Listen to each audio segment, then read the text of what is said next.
Welcome everybody, and today I am going to teach you how to win an unwinnable game with Luna. So we have ourselves a last pick, an unironic last pick, a Wraith King, who decided instead of picking a support for our team, if you take a look at our lineup, we have Nyx, we have Lena, we have Wraith King, we have Luna, myself, and we have Ember Spirit. We have two mids. We've got roaming Nyx. This guy's very upset throughout the game and wants you to know that he started by yelling at the Wraith King, "Buy the fucking wards," something like that.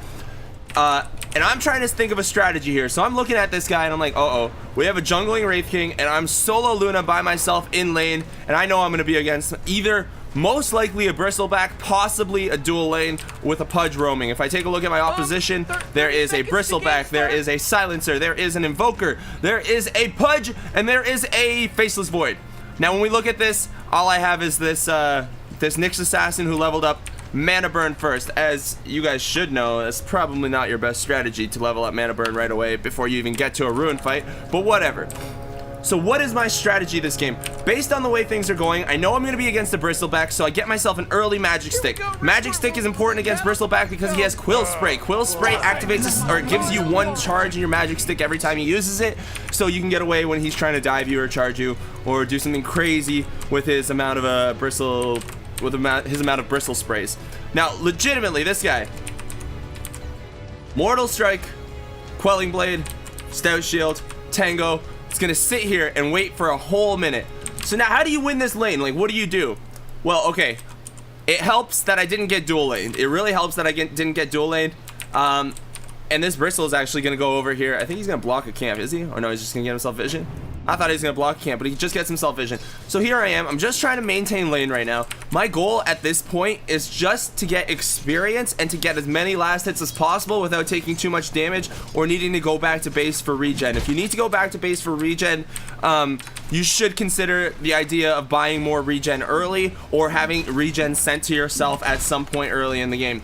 Let's speed this up a little bit and see how this early game goes. We're gonna take a look here and see that Bristleback and I are basically just gonna trade last hits. Like, I'm not bugging him and he's not bugging me. That's a mistake on his part. He should be bugging me. He should be bugging me a little bit more, but he's not. Let's take a look at our other lanes, how things are going. We've just got a roaming Nyx who's soaking up our off-lane Embers experience, whatever. Soaking up our off-lane Embers experience and mana burning a Void because for some reason that matters. You know, how much mana does he burn at level 1? What is it, 50? Yeah, 3.5 times his intelligence multiplier. Whatever. The Silencer and the Pudge just doing, they're doing their good old double pull thing, trying to get experience over here. And I've got my Wraith King sitting in the jungle. Now, I'm going to let you guys know that this Wraith King also threatens to feed multiple times. He threatens to feed multiple times, and his name is unironically Buy Yourself a Brain. Continuing to see the last hits here. Let's see what the last hit denies are like. So I've got 7, Bristleback has 6. We're just trading. Let's speed it up a bit and get through this laning phase a little bit so you guys can see what the strategy is. Now I'm going for an Aquila, I'm going for an Aquila, and then I'm gonna build myself a Boots of Speed. I'm gonna buy myself Boots of Speed. The reason I want to get myself Boots of Speed next is in case Bristleback dives me. I want to have the Aquila and I want to have the Magic Stick. Eventually, I probably want to have a wand if I plan on staying in this lane. But if Bristleback's not diving me or being aggressive, I can be cool with the Magic Stick. Now I only have to use one Tango so far. You can see he's not being very aggressive, and that's a mistake on his part. He should be more aggressive. But here I am. I'm just getting a lot of experience. We're trading back and forth. I'm level 4 at this point. Bristleback's level 3. This is good for me. Now, what is my strategy this game? I'm gonna tell you right now. The strategy is to either win hard or fucking lose hard. Like, we're gonna own this game or we're just gonna absolutely get wrecked. And the reason we're gonna own or get wrecked is because I don't want to play with this guy. I'm not gonna go with a slow passive strategy where I have to rely on a jungling Wraith King to do something for me. A jungling Wraith King who, by the way, goes Blink Dagger Radiance before he decides to get out of the jungle. You guys will see. But just trading in lane here. Notice that Bristleback has been continuously using creep aggro to pull his creeps to him, and I'm doing the same thing. So I'm right clicking on the Bristleback when I'm close to the creeps, pulling them closer to myself, and I'm also ready to last hit under tower here. Now they're fighting over Curry. I remember this that's where Wraith King threatened to feed. Now he's got a little Pudge doing stuff here, but I don't know. That's very strange. It's very strange. Pretty crappy play on both of their parts. Speeding up a tiny bit. We'll take a look here and see what's going on in the lane. Now, I'm still behind here. Bristleback is out last hitting me, but that's okay. I'm still just... Luna can catch up and farm. I know my Luna can catch up and farm. Now, normally at this point in the game, you should go Power Treads. Power Treads are the item that you want. They significantly increase your attack speed, your stats. They give you some movement speed now. And they're a fantastic item to have on Luna, but I don't want them. And the reason I don't want them is because my game plan has become not to fight with my team, not to try to do anything that's gonna rely on my team winning a fight versus them. What I'm gonna rely on instead is myself being able to split push as often as possible, being able to be in the lanes that the opponent's not, and always being out of danger. So once I see people coming for me here, I see a Pudge, I think I back out here. I'm probably gonna try to get some more last hits. I throw down a couple Lucent Beams. This is a mistake I made earlier. If you guys noticed, I didn't use Lucent Beam enough when I had full mana. If you have full mana, use Lucent Beam. Now I see the Pudge. I see him going for me. He's diving me. If I go this way, I know I'm dead. The Bristleback's going top. He's looking for me. So I go over here, and I'm just gonna TP to bottom lane. They're trying to go on me, and I'm like, okay, I don't want to stay there. Maybe I'll go fight against the Void for a little bit, because I don't think Void can kill me, and I know I'm level 6 now, so there is the potential to get a kill somewhere. Now Void has Time Walk, so he might not be the hero I want to try to get a kill on, but it is possible. So right now, I think I'm gonna. Am I gonna get chronoed? Maybe. Maybe no. Maybe not. Maybe not. We're 6 minutes and 30 seconds into the game approximately, and Wraith King has a total of no items. Maybe he almost has trades. He almost has his trades. Get chronoed. I don't get killed. Silencer silences me, and I just run. The goal is to stay as safe as possible. The shrine was already used, so I can't use it. So I'm gonna go over here, and I think I'm just gonna try to take one of these camps here. I'm gonna use all of my mana. Notice that I have spare mana at the moment because I know I'm going back to base. So this is a situation where you want to use your mana on your creeps. You want to expend all of it.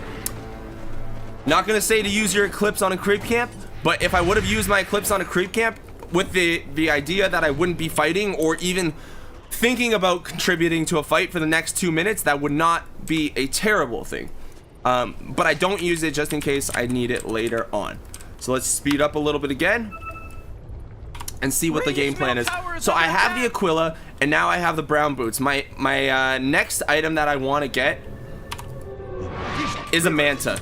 I want to go straight into a Manta because Manta is an item on Luna that is basically essential. It's like building a Battle Fury on an anti-mage or building a Blink Dagger on a Puck.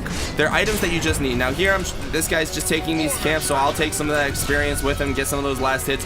He's literally just a jungling Wraith King. That's all he is doing. And now I'm back in my lane with my Bristleback, and we're able to trade a little bit. He's killing me in the last hits, 49 to 31. That's some poor play on my part, and also it's the fact that he's a Bristleback in a lane against solo Luna. You know, he can dive me pretty easily if he wants. He probably could have forced me to have less last hits this game and slowed me down. Notice that I used the Lucent Beam again right there on a creep. Not a bad idea because I had pretty close to full experience. Should have considered getting raindrops if I was going to get attacked, but I wasn't. So raindrops would have been okay as an intermediate item, but I didn't get it. I lied. I'm not just getting Manta. I'm getting one farming item, and that's my Mask of Madness first. The Mask of Madness is the item that's... It's like a mini Midas on Luna. It's really hard to justify not getting a Mask of Madness on Luna because it's such a good item on this hero. Once you use your Lucent Beam and once you use your Eclipse, you literally have no other spells to use for a few seconds. So Mask of Madness, silencing yourself, is not the worst thing in the world. Get yourself a Mask of Madness and, you know, move around and try to get kills. You have increased movement speed when you use your Mask of Madness, but it does reduce, what is it, your armor now? I forget. Well, it doesn't matter. You guys can look it up. Now there's a Pudge here waiting to kill me. Gives the hook, and I'm like, oh crap. I start using my TP, but notice that I start using my teleportation scroll as my ultimate's going off. I probably could have got the kill on the Pudge, but I would have risked death to myself. Ember comes in, gets the pickup kill, and that's awesome. awesome for me. Now, I did upgrade to the magic wand, so these are my smaller items that I plan on getting. Like, let's watch what happens here. There's a fight going on. Void Chrono's my teammate, and I'm not even considering fighting again. Now I'm at the point where I have a Mask of Madness and I can sustain myself in the jungle. I just want to get my farm. The second that I get this Mask of Madness, my farm rate also increases pretty significantly. I would say exponentially, but it's not exponentially. It's just significantly. Pardon me. Here I come mid, just getting experience everywhere that I can find it. So mid, there's nobody in lane. I'm gonna take a little bit of experience, take a little bit of gold where I can, and get as much done as I can in this position. Now, our jungling Wraith King at 12 minutes and 15 seconds still only has power treads and is actually still threatening to feed. In this situation right now, look at the items on the courier. Watch what happens here. I'm about to get my quarterstaff. In a second, he's gonna send himself an item, and we're gonna have like a little back and forth. So somebody sent the courier back.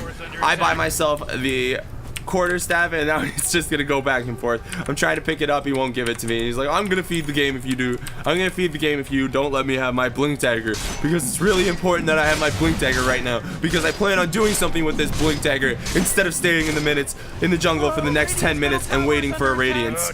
Oh man. So that it's a guy you don't want to play with. Like, this is the guy that ruins games for yourself, for your team. Now, once you get the Mask of Madness, you can start taking ancient camps. If you want, in this kind of situation, well, you could stack yourself ancient camps, but since you have a team that's really greedy, basically all cores, you know you're not going to. On my team right now, if I take a look at my player perspective, we see that there's always 4 wards in stock. Now, I could help my team out more by buying the wards, but this is not the high. This is, I think, like a Legend 2 caliber game, something like that. So this is Legend 2 caliber. If the wards aren't being bought, I don't think I'm going to be the person that buys them. Once you get higher caliber, you can buy the wards as the carry and put them on the ground. But again, there needs to be somebody who's going to place them, and our Nyx very clearly said through the game that he's not doing any supporting whatsoever. So fuck it, no wards. We have no wards, but we have the Mask of Madness, we have the wand, we have the Aquila. This is a really good time right now to buy the treads, but I don't want the treads because my plan is to get bots as quick as I can after I get the Manta. After I get the Manta, I want to get bots. And the reason I want to get bots instead of another item or instead of treads is to avoid fighting. Like I said earlier, my goal is to farm for as long as possible without getting in trouble, and then going to take towers, take objectives, and do stuff throughout the map. I teleport bottom to get this farm here, and this actually just happens to work out for me pretty well. My teammates are fighting.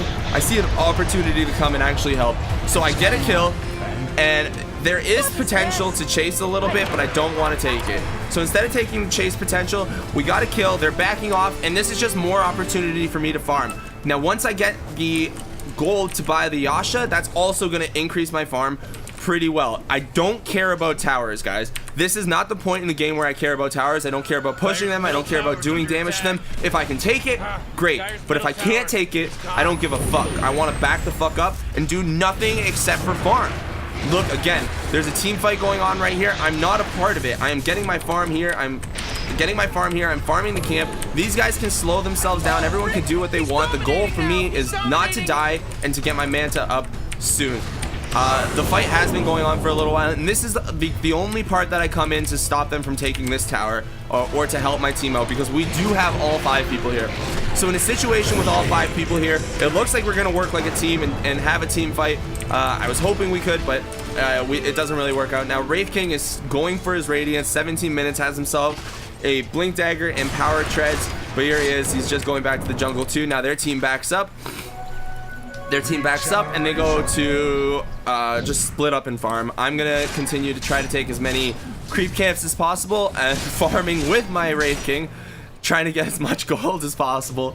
And if you take a look at the timings, we have now 17 charges in our magic wand. We still have the Aquila. We have the Mask of Madness, and we're just pushing forward. Now, whoever left these little guys in the camps, they're assholes. I wouldn't be surprised if that Wraith King just left one little wolf there for me to have to deal with. Now, another fight breaks out top, and which direction do I go in? I go in the opposite direction. I don't want to be there. I don't want to be in the I don't want to be in a position for a fight. I don't want to die. Dying is what significantly slows me down. And Luna has good farming ability. Now I know where the positioning is of a lot of the heroes here, so I know Bristleback most likely can't kill me. If he dives me, I have a teleportation scroll to get back home. And here I am. He's gonna keep pushing mid. He can do some damage to the tower. I don't care. I get another 2 creep camps out of it. I have my Yasha. I'm about to have my ultimate orb, and afterwards I'm gonna go towards my boots of speed. Now let's push forward and see how this continues to play out.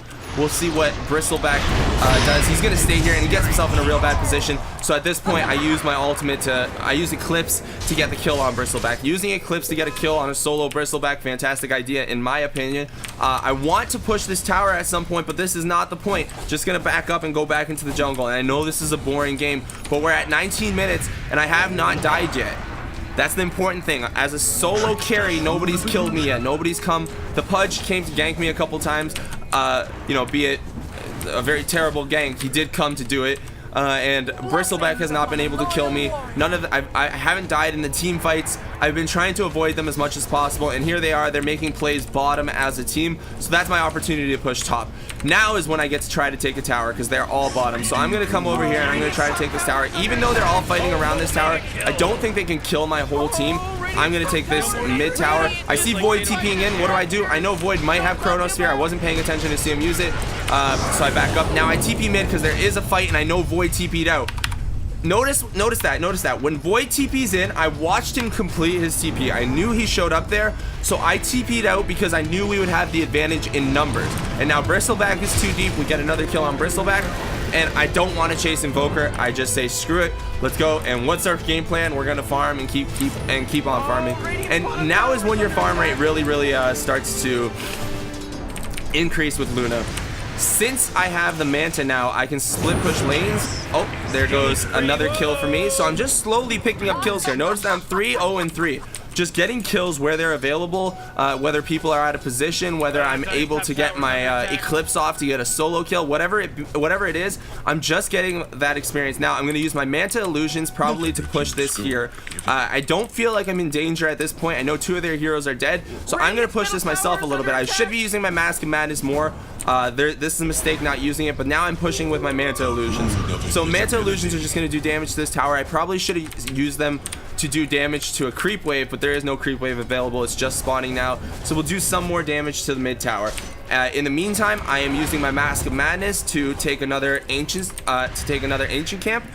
Notice that I'm also using my mana here. I should consider using my magic wand more often because I've been at 18 stacks for so long. But let's take a look at hero levels. So now I am at level 18, and the next closest level to me on their team is their Faceless Void at level 15. And he's not having a bad game. He's 2-0-7, and he's level 15. But I am 3-0-3, level 18, because all I've been doing is getting as much farm as I possibly can. Now, if you are better at farming, if you know better, if you have better farming efficiency than I do, which I'm sure a lot of you do, you will be able to get more farm than I have right now. You just have to think about where the farm is that's available. Now, I pushed this lane out with my illusions, although I feel like I should have pushed this lane out with my hero and then created illusions to send to this camp. That might have worked, but I don't know. Now, here in comes Faceless Void coming to kill me. I am using my teleportation scroll defensively. Picked up my bots. I didn't notice that I had them yet in this replay. I knew that I had them, but these guys are looking for a kill on me. So I am fast. I use my I activate Mask of Madness to get myself plus 12% movement speed, and I have increased movement speed for my Boots of Travel. I move at 493 movement speed per second.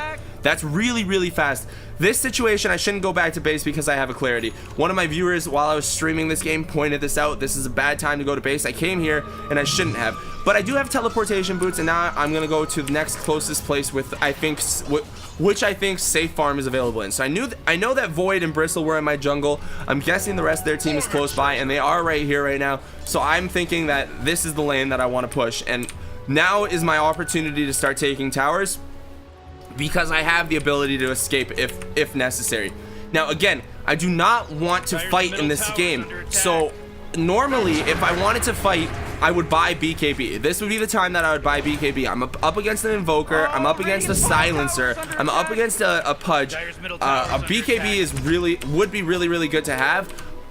in this game, but I don't want it because, again, I don't plan on fighting. Now, we're going to try to take this bottom tower, or I should have stayed here and taken this bottom tower, but I'm playing extra safe. I don't want to die under any circumstances. I'm just holding on to my TP boots. I'm waiting here, getting another ancient stack. I'm going to take this, and then I'm just probably going to go to whichever area of the map I think is safest. So I'm looking around, I'm trying to find where they are, and I'm just doing what is safest for the longest time possible. Now, again, guys, this strategy, if you have a team that's cooperating with you and a team that you can work with, Luna is one of the best early game pushing heroes thanks to her Moonglaves. Oh, here I go TPing again.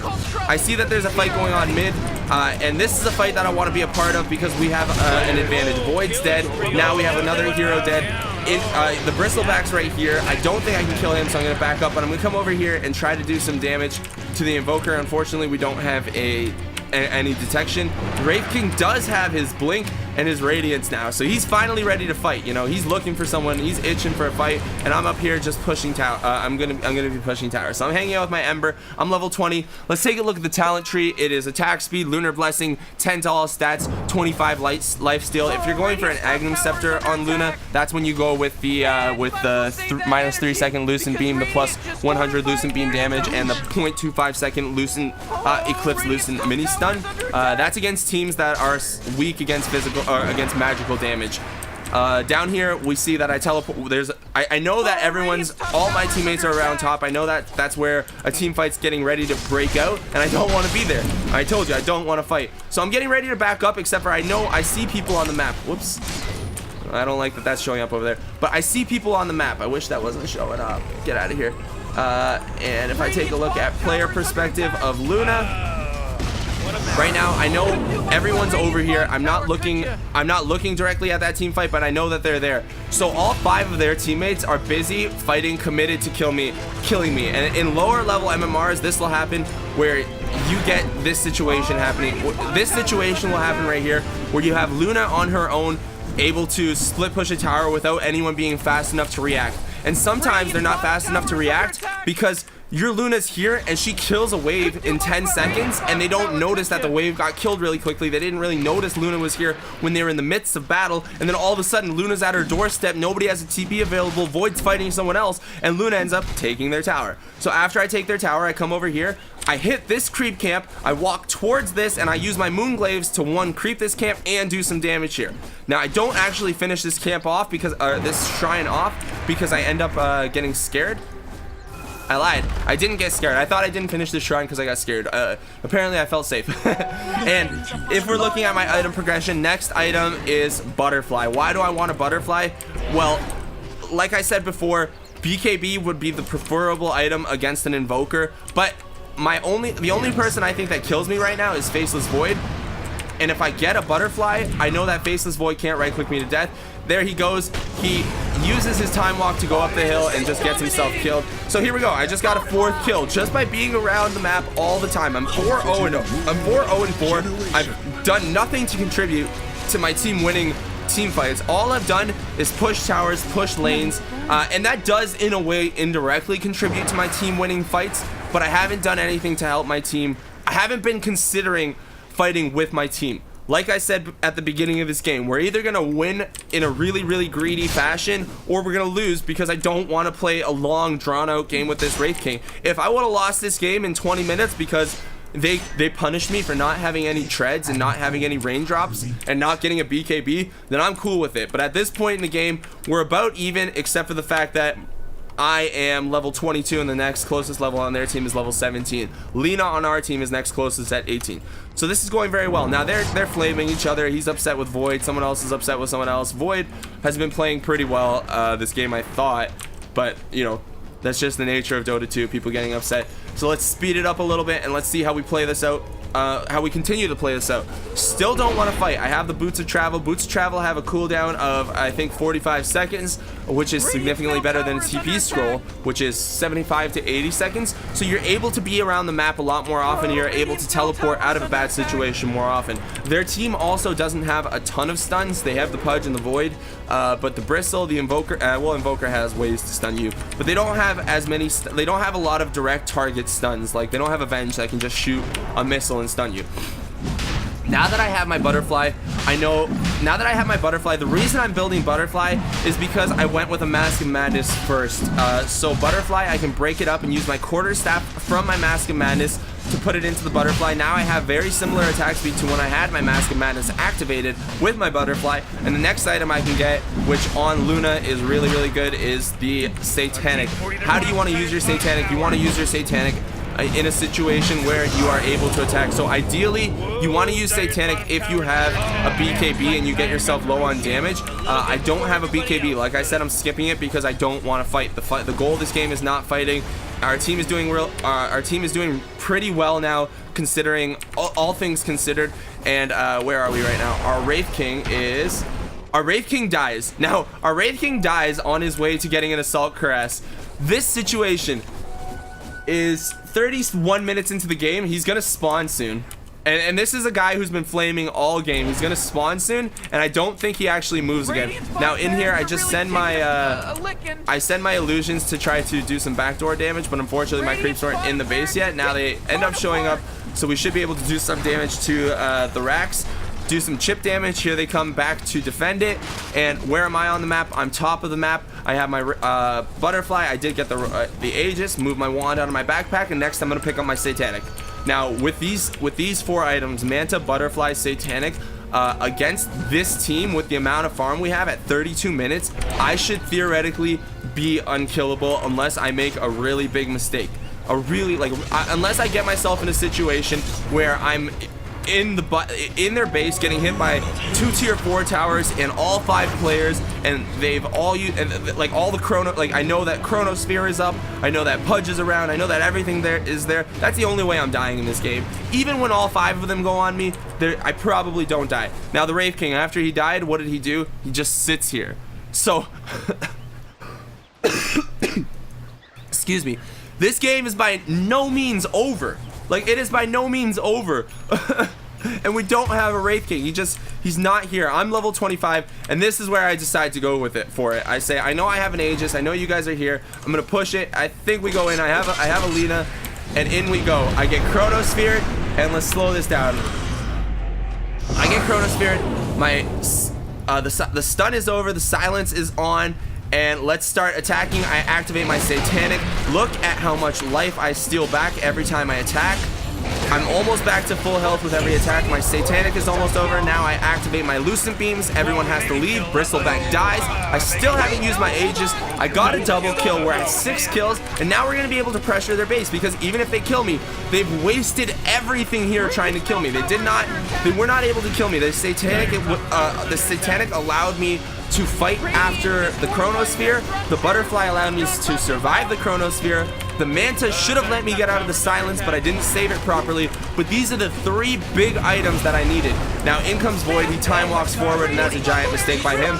2 more kills for me, 8-0-4. And now I've got all their teammates dead, and it's time to finish this off. Even though Wraith King is missing. Wraith King still has not come back into this game. So this is essentially a 4-on-5, guys. Like, this guy, buy yourself a brain, did not do anything to contribute to this win.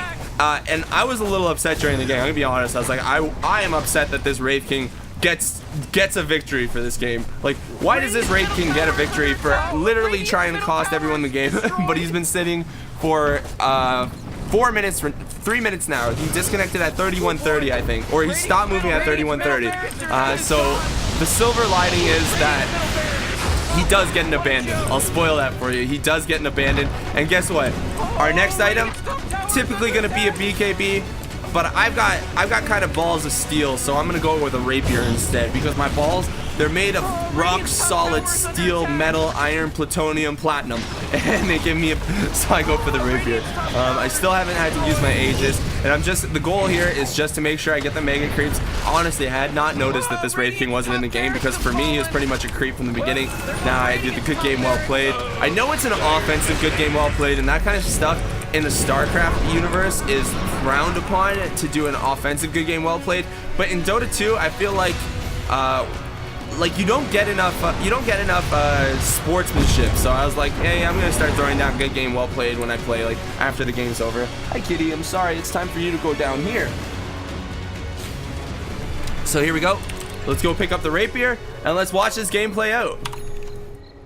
Oh yeah, and our final items, we've got the Aquila, we've got the Satanic, we got the Manta, we got the Boots of Travel, the Rapier, and the Butterfly. And this is literally how you win yourself a game with the worst possible support in the world and the worst possible teammate in the world.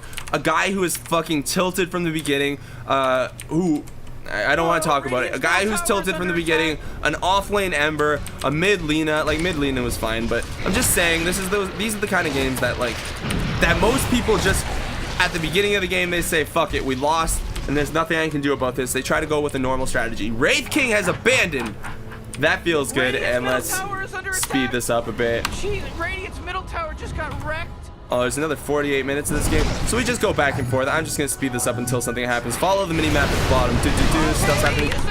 Never mind, that's it. That's game. We just won it. Hope you guys enjoyed the video. I am going to go ahead and upload this. Actually, I have a subscriber scene. Thank you guys. Hope you enjoyed the video. Center myself.